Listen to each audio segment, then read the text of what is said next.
नमस्कार। World news में आज अमेरिका और ईरान में डिजिटल समझौता हो गया है। अब इंतजार केवल आधिकारिक तौर पर होने वाली डील का है, जो 19 जून को होने वाली है।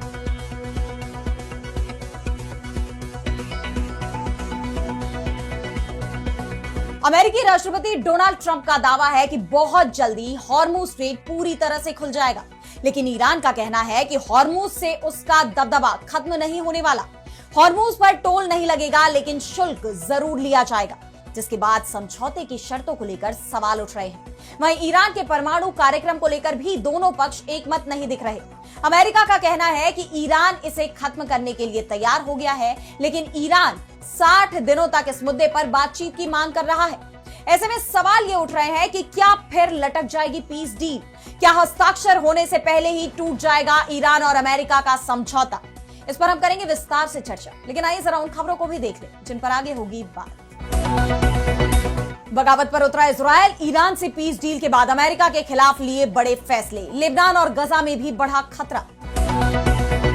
रूस और यूक्रेन में तेज हुए हमले। मॉस्को ने ठुकराया यूक्रेनी राष्ट्रपति जेलेंस्की का बातचीत का प्रस्ताव। जेलेंस्की ने यूरोप और अमेरिका की मौजूदगी में बातचीत का दिया था प्रस्ताव। भारत और नेपाल में बढ़ा तनाव। नेपाल का दावा, बिना इजाजत हवाई सीमा में घुसा भारतीय मिलिट्री हेलीकॉप्टर। इस बीच चीन दौरे पर पहुंचे नेपाली विदेश मंत्री। और चलते चलते में देखेंगे, मरता हुआ तारा बना रहा एक नई दुनिया। ब्लैक होल पर नई स्टडी में खुला सबसे बड़ा राज। इन सभी खबरों पर हम विस्तार से करेंगे बात, लेकिन पहले एक नजर हेडलाइंस पर। G7 समिट में शामिल होने के लिए फ्रांस पहुंचे अमेरिकी राष्ट्रपति ट्रंप। भारत के पीएम मोदी से 16 महीने बाद 17 जून को होगी मुलाकात। ट्रेड डील पर हो सकती है बात। अधूरे सुधार से नहीं बदलेगी यूएनएससी की तस्वीर। संयुक्त राष्ट्र में अस्थायी सीट विस्तार पर भारत की चेतावनी। कहा, वास्तविक बदलाव के लिए स्थायी सदस्यता और फैसले लेने की मौजूदा व्यवस्था में भी सुधार जरूरी। भारत और बांग्लादेश में फिर बढ़ा तनाव। ढाका में भारतीय उप उच्चायुक्त बधे तलब। आईजीआई एयरपोर्ट पर पीएम तारिक रहमान के सलाहकार जाहिद को सुरक्षा जांच के लिए रोकने से जुड़ा है मामला। अफगानिस्तान में रोके महिलाओं पर कार्रवाई। संयुक्त राष्ट्र की तालिबान प्रशासन से अपील। देश में सक्रिय उग्रवादी संगठनों के खिलाफ कार्रवाई करने की उठाई मांग। तो अमेरिका और ईरान के बीच पीस डील पर हस्ताक्षर भी हो गए हैं। हालांकि फिलहाल ये प्रक्रिया डिजिटल मोड में चल रही है। अमेरिकी राष्ट्रपति डोनाल्ड ट्रंप, उपराष्ट्रपति जेडी वेंस और ईरानी संसद के अध्यक्ष मोहम्मद बागेर गालिबफ ने एक समझौता ज्ञापन पर डिजिटल हस्ताक्षर कर दिए हैं। लेकिन 19 जून को जेनेवा में औपचारिक रूप से इस पर मुहर लग जाएगी, जिसके बाद ये प्रभावी हो जाएगा। अमेरिकी राष्ट्रपति ट्रंप ने बताया कि समझौते का पूरा हिस्सा 19 जून को ही, यानी शुक्रवार को औपचारिक हस्ताक्षर के बाद सार्वजनिक किया जाएगा। उपराष्ट्रपति वेंस हस्ताक्षर समारोह में शामिल होंगे। इसके लागू होने के बाद क्षेत्रीय व्यापार और ऊर्जा आपूर्ति को बड़ा लाभ मिलेगा। साथ ही लंबे समय से चले आ रहे तनाव को कम करने में मदद मिलेगी। शुक्रवार तक हॉर्मुज स्ट्रेट पूरी तरह से खुल जाएगा। वहीं ईरान के विदेश मंत्री अब्बास अराक्ची ने कहा कि शुक्रवार के समारोह के बाद भी अमेरिका और ईरान के बीच आगे की बातचीत जारी रहेगी। उन्होंने ये भी साफ किया कि पिछले अनुभवों और अमेरिका की तरफ से किए गए वादा खिलाफी को देखते हुए ईरान बेहद सतर्कता के साथ आगे बढ़ रहा है। तेहरान इस समझौते के जरिए देश के लिए ज्यादा से ज्यादा आर्थिक लाभ सुनिश्चित करने की कोशिश करेगा। यानी भले ही दोनों देश समझौते की दिशा में आगे बढ़ रहे हैं, लेकिन अभी भी हालात बहुत नाजुक बने हुए हैं। ईरान को अमेरिका पर भरोसा नहीं है, ये साफ जाहिर है। अमेरिका में भी इस डील का विरोध हो रहा है। वहीं इजरायल ने भी इस डील को मानने से इनकार कर दिया है। ऐसे में इस शांति समझौते को लेकर अभी भी कई सवाल बरकरार हैं कि क्या वाकई ये सफल हो पाएगा। और ये सवाल तब और ज्यादा गंभीर हो जाते हैं जब अमेरिका की तरफ से ईरान विरोधी बयान सामने आ रहे हों। दरअसल ट्रंप ने उन खबरों का खंडन किया है जिनमें कहा गया था कि उनका प्रशासन युद्ध खत्म करने के समझौते के तहत ईरान को जंग का मुआवजा देने पर विचार कर रहा है। उन्होंने कहा कि ईरान कभी भी परमाणु हथियार न रखने पर सहमत हो गया है। साथ ही ये खबर कि अमेरिका ईरान को $300 मिलियन दे रहा है, ये फेक न्यूज है जिसे डेमोक्रेट्स ने फैलाया है। ईरान को तब तक किसी तरह की प्रतिबंध राहत नहीं मिलेगी जब तक वो समझौते की शर्तों का पालन नहीं करता। जबकि ईरान की अर्ध सरकारी समाचार एजेंसी फार्स न्यूज ने $300 मिलियन के इस फंड को युद्ध में हुए नुकसान की भरपाई के रूप में पेश किया था। अब भले ही ट्रंप ईरान को लेकर सख्त रुख अपनाते हुए नजर आ रहे हैं, लेकिन उनके इन बयानों पर भी सवाल उठ रहे हैं। दरअसल इजरायली अखबार इजराइल हायोम की रिपोर्ट में दावा किया गया है कि राजनयिक अधिकारियों ने पुष्टि की है कि वॉशिंगटन ने चुपके से दोहा को तेहरान को पैसे ट्रांसफर करने की मंजूरी दी थी, जिससे हॉर्मुज स्ट्रेट में जहाजों की आवाजाही की आजादी मिल सके और हमलों से सुरक्षा बनी रहे। इस दोहरी नीति का मकसद दुनिया भर में ऊर्जा की कीमतों को काबू में रखना था और इसी के आधार पर इस्लामिक रिवॉल्यूशनरी गार्ड कोर के नेताओं के साथ एक समझौता ज्ञापन यानी MOU तैयार किया जा रहा है। इजरायली मीडिया का दावा है कि ट्रंप ईरान की मांग मानने पर मजबूर हो गए। ऐसे में सवाल ये भी उठते हैं कि क्या यह समझौता ईरान की ही शर्तों पर हो रहा है। हालांकि इस बीच अमेरिकी उपराष्ट्रपति वेंस के आए एक बयान ने इस समझौते को लेकर कई और सवाल खड़े कर दिए, क्योंकि उन्होंने अमेरिकी मीडिया NBC न्यूज को बताया कि इस समझौते का मतलब है कि IAEA के परमाणु निरीक्षकों को ईरान में वापस जाने की इजाजत मिल जाएगी और उन्होंने इसे समझौते का एक अहम हिस्सा बताया है। वेंस ने कहा कि अंतरराष्ट्रीय परमाणु ऊर्जा एजेंसी और संयुक्त राज्य अमेरिका ईरान को अत्यधिक संवर्धित परमाणु भंडार को नष्ट करने में मदद करेंगे और यह समझौता ज्ञापन में साफ तौर पर लिखा गया है। अब सवाल यह उठता है कि क्या ईरान वाकई अपने संवर्धित यूरेनियम को खत्म करने के लिए तैयार है, क्योंकि उसकी तरफ से फिलहाल ऐसा कोई दावा नहीं किया गया है। और जब ईरान पहले ही अपना परमाणु कार्यक्रम छोड़ने की बजाय अमेरिका और इजराइल से जंग लड़ने का विकल्प चुन चुका है, यानी उसने अपना रुख साफ कर दिया है और पूरे संघर्ष के दौरान अमेरिका उसे झुकाने में कामयाब भी नहीं हो पाया, तो क्या अब समझौते के लिए ईरान झुकेगा? यह बड़ा सवाल है। और अब बढ़ते हैं अगली खबर की तरफ, जहां हम बात करेंगे इजराइल की बढ़ती आक्रामकता की। तो अमेरिका भले ही ईरान के साथ युद्ध विराम के लिए तैयार हो गया है, लेकिन इजराइल के तेवरों को देखते हुए कहा तो यह जा रहा है कि अब ईरान और इजराइल में आमने सामने की जंग छिड़ने वाली है, क्योंकि नेतन्याहू ने ट्रंप की बात मानने से साफ इनकार कर दिया है। इजरायली पीएम बिन्यामिन नेतन्याहू ने ईरान और अमेरिका पीस डील पर अपना रुख साफ करते हुए कहा कि मेरी सरकार ने इजराइल को पूरी तरह तबाह होने से बचा लिया है, लेकिन लड़ाई अभी खत्म नहीं हुई है। जब तक मैं प्रधानमंत्री हूं, ईरान के पास परमाणु हथियार नहीं होंगे। इजराइल को सतर्क रहना होगा और जरूरत पड़ने पर अपनी रक्षा और बचाव करना होगा।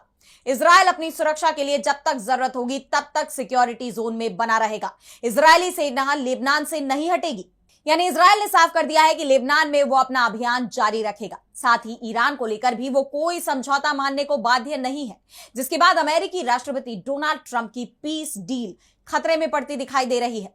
नेतन्याहू के इस रुख से अमेरिका और इजराइल में भी तनाव बढ़ता नजर आ रहा है। खबर तो यह आ रही है कि इजराइल अब अपने एयरपोर्ट से अमेरिकी विमानों को हटाने की तैयारी कर रहा है। ट्रांसपोर्ट मिनिस्टर मिरी रेगेव ने बेन गुरियन इंटरनेशनल एयरपोर्ट से अमेरिकी रिफ्यूलिंग विमानों को हटाने की बात कही है। इससे पहले Israeli national security minister Itamar Ben Gvir ने कहा था कि हम इस समझौते का हिस्सा नहीं है, यह हमारी सुरक्षा की गारंटी नहीं देता। हमें हिजबुल्लाह के खात्मे से कम किसी भी चीज पर समझौता नहीं करना चाहिए। हमें उस जमीन के 1 इंच हिस्से से भी पीछे नहीं हटना चाहिए जिस पर हमारे सैनिकों ने कब्जा किया है और जिसे आतंकवादी बुनियादी ढांचे से मुक्त कराया है। इजराइल लेबनान में अपने कदम पीछे खींचने को तैयार नहीं है, लेकिन इस बीच बड़ी संख्या में लेबनान के लोग अपने घरों की तरफ लौटने लगे हैं। हालांकि लेबनानी अधिकारियों ने चेतावनी भी दी है कि हालात अभी पूरी तरह से सुरक्षित नहीं है। इसके बावजूद लोग अपने घरों को लौटते हुए वहां हुए नुकसान का जायजा ले रहे हैं।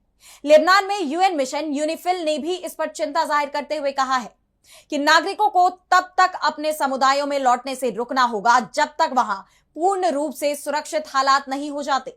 इस बीच गजा में भी दोबारा विस्थापन की प्रक्रिया शुरू हो गई है, जो वहां इजराइल की बढ़ती आक्रामकता का सबूत माना जा रहा है।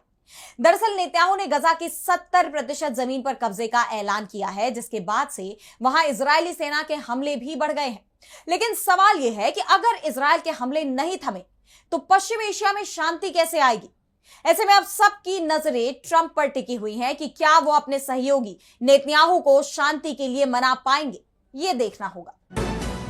और अब अगली खबर में बात करेंगे रूस यूक्रेन जंग की। तो अमेरिकी राष्ट्रपति डोनाल्ड ट्रंप कह रहे हैं कि ईरान के बाद अब उनका फोकस यूक्रेन में युद्ध विराम पर है, लेकिन जमीनी हकीकत इसके एकदम उलट दिखाई दे रही है। रूस और यूक्रेन में जंग खत्म होने की बजाय और तेज होती नजर आ रही है। एक बार फिर रूस ने यूक्रेन पर जोरदार बमबारी की है। बीते दिन रूसी सेना ने यूक्रेन पर 70 मिसाइलें और 611 ड्रोन दागे हैं, जिससे यूक्रेन की राजधानी कीव और उसके बड़े शहर खार्किव में भारी तबाही हुई है। इन हमलों में 11 लोग मारे गए हैं, 53 घायल हुए हैं, जिनमें छोटे बच्चे भी शामिल हैं। इस हमले से कीव की 1000 साल पुरानी ऐतिहासिक धार्मिक जगह कीव पेचेर्स्क लावरा को भी काफी नुकसान पहुंचा है। हालांकि रूस के रक्षा मंत्रालय का कहना है कि हमने यूक्रेनी राजधानी कीव में सैन्य कारखानों पर रात भर चले हमले में ऐतिहासिक पेचेर्स्क लावरा मठ पर हमला नहीं किया, बल्कि इस धार्मिक स्थल को अमेरिका निर्मित पैट्रियट वायु रक्षा मिसाइल से नुकसान पहुंचा है। पैट्रियट मिसाइल शायद इसलिए गलत दिशा में चली गई क्योंकि पश्चिमी देशों ने कीव को ऐसे हथियार मुहैया कराए थे जिनकी शेल्फ लाइफ खत्म हो चुकी थी। रूसी संघ के सशस्त्र बल नागरिक बुनियादी ढांचे के खिलाफ हमले की योजना नहीं बनाते हैं और ना ही ऐसा करते हैं।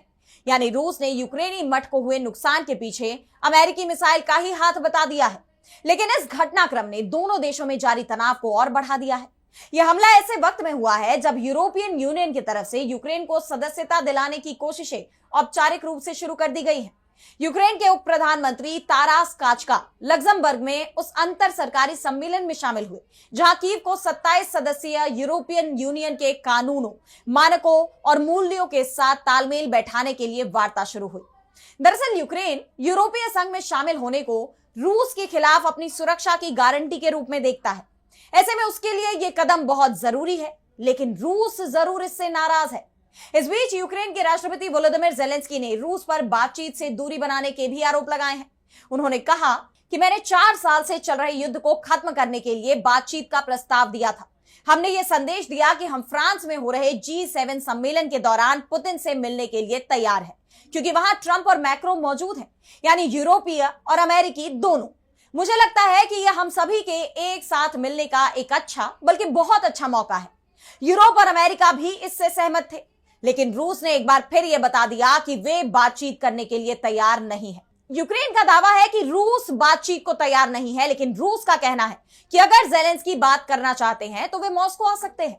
अब जानते हैं कि रूसी राष्ट्रपति व्लादिमीर पुतिन के खिलाफ इंटरनेशनल क्रिमिनल कोर्ट की तरफ से अरेस्ट वारंट जारी किया गया है और चूंकि यूरोपीय देश इसे मान्यता देते हैं, ऐसे में अगर पुतिन फ्रांस जाते हैं तो उनकी गिरफ्तारी का भी खतरा है। इसीलिए उनका साफ कहना है कि बातचीत करनी है तो मॉस्को आना होगा, लेकिन ज़ेलेंस्की इसके लिए तैयार नहीं है। यही वजह है कि युद्ध विराम को लेकर बातचीत शुरू ही नहीं हो पा रही और इस दौरान हमले और तेज होते दिखाई दे रहे हैं।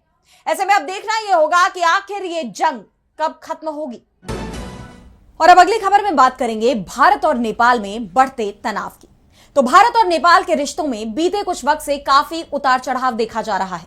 नेपाल और चीन की नजदीकियां भारत के लिए हमेशा से ही चिंता का विषय रही हैं और अब एक बार फिर नेपाल ने कुछ ऐसा कर दिया है जिसे लेकर भारत सरकार की टेंशन बढ़ती नजर आ रही है। दरअसल नेपाल ने एक भारतीय सैन्य हेलीकॉप्टर के अपनी हवाई सीमा में घुसपैठ का आरोप लगाया है। नेपाल का दावा है कि दार्चुला में भारत का एक सैन्य हेलीकॉप्टर बिना इजाजत उसके हवाई क्षेत्र में प्रवेश कर गया। यह हेलीकॉप्टर भारत के एक उच्च स्तरीय सैन्य अधिकारी को लेकर जा रहा था। नेपाल ने दावा किया है कि यह हेलीकॉप्टर भारतीय इंडो तिब्बत बॉर्डर पुलिस यानी आईटीबीपी के महानिदेशक शत्रुजीत सिंह कपूर को लेकर जा रहा था। नेपाल के सुरक्षा विशेषज्ञों ने इसे सीधे तौर पर अपने देश की हवाई सीमा का उल्लंघन बताया है।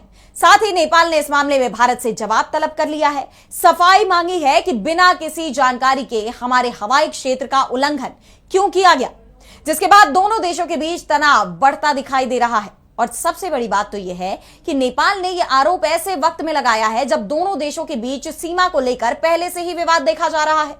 भारत और नेपाल के बीच सीमा विवाद लिपुलेक, कालापानी और लिम्पियाधुरा त्रिसंधि क्षेत्र को लेकर है। हाल ही में नेपाल के पीएम बालेन शाह ने संसद में भी एक विवादित बयान दिया था। कहा था कि नेपाल ने भी भारत की जमीन पर कब्जा किया है, जिसके बाद नेपाल के विदेश मंत्रालय को सफाई देनी पड़ी थी। इस पर काफी बवाल मचा था और अब जो आरोप नेपाल की तरफ से भारत पर लगाए गए हैं उससे भारत टेंशन में है। वहीं नेपाल ने एक और ऐसा कदम उठाया है जिससे भारत की यह चिंता और बढ़ गई है। दरअसल नेपाल के विदेश मंत्री शिशिर खनाल अपनी पहली चीन यात्रा पर हैं। इस दौरान उन्होंने अपने चीनी समकक्ष वांग यी से मुलाकात की है। मार्च में उनकी पार्टी की चुनाव में जीत के बाद पड़ोसी महाशक्ति की ये उनकी पहली यात्रा थी और बीजिंग के क्षेत्रीय प्रतिद्वंदी भारत की यात्रा के कुछ ही दिनों बाद हुई है। बीते दिनों विदेश मंत्री भारत आए थे और उन्होंने भारत से रिश्ते बेहतर करने की बात कही थी।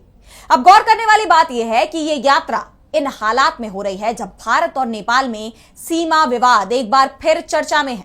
ऐसे में देखना यह होगा कि भारत और नेपाल के रिश्तों पर इसका क्या असर पड़ता है। और अब चलते चलते मैं बात करेंगे तारों के टूटने की। तो क्या आपने आसमान में चमकते तारों को देखकर कभी सोचा है कि जब ये टूटते हैं तो होता क्या है? अब तक तो हम यही सुनते आए हैं कि तारा टूटकर एक ब्लैक होल बन जाता है। ब्लैक होल यानी अंतरिक्ष में वो चीज जो रोशनी तक को निगल लेती है। लेकिन अब वैज्ञानिकों ने एक चौंकाने वाला दावा किया है। उनका कहना है कि टूटता हुआ तारा शायद ब्लैक होल न बनकर बल्कि एक नई दुनिया को जन्म दे रहा है। पुरानी थ्योरी कहती है कि टूटते वक्त तारा सिकुड़कर एक बहुत ही छोटे से बिंदु में समा जाता है, लेकिन इतने भारी भरकम तारे का एक सुई की नोक जितने बिंदु में समा जाना वैज्ञानिकों को कुछ अटपटा लगता था। और अब नई रिसर्च में ग्रेवा स्टार नाम की चीज सामने आई है। ये ग्रेवा स्टार बाहर से तो ब्लैक होल जैसा ही दिखता है, लेकिन अंदर से ये बिल्कुल अलग है। अब सवाल ये उठता है कि आखिर ये बनता कैसे है? तो सोचिए, जब एक तारा टूटने के करीब होता है तो वो अंदर की तरफ सिकुड़ने लगता है और ठीक उसी वक्त उसके अंदर मौजूद डार्क एनर्जी उसे बाहर की तरफ धकेलती है। इन दोनों ताकतों में एक बैलेंस बन जाता है। तारा सिकुड़कर पूरी तरह खत्म होने से बच जाता है और ग्रेवा स्टार बन जाता है। वैज्ञानिकों का कहना है कि इसी खींचतान के बीच तारे के अंदर एक छोटा सा धमाका होता है। ये बिल्कुल वैसा ही धमाका है जिससे हमारा ब्रह्मांड बना था। इस धमाके से उस मरते हुए तारे के अंदर ही एक नया और छोटा ब्रह्मांड फैलने लगता है। ये कमाल की रिसर्च गोएथे यूनिवर्सिटी के वैज्ञानिकों ने की है। इससे 25 साल पुरानी एक बड़ी पहेली अब सुलझती दिख रही है। हालांकि वैज्ञानिकों का यह भी कहना है कि इसका मतलब ये कतई नहीं है कि ब्लैक होल होते ही नहीं है। ब्लैक होल आज भी सच है, लेकिन यह नई खोज बताती है कि अंतरिक्ष में अभी ऐसी कई जानकारियां छिपी हुई हैं जो हमारी सोच से बहुत परे हैं। लेकिन फिलहाल आज की हमारी वर्ल्ड न्यूज में बस इतना ही। कैसे लगी आपको रिपोर्ट हमें कमेंट सेक्शन में बताइए। लेकिन इसी के साथ मुझे दीजिए इजाजत और देश दुनिया की तमाम बड़ी खबरों के लिए आप देखते रहिए डीबी लाइव। नमस्कार।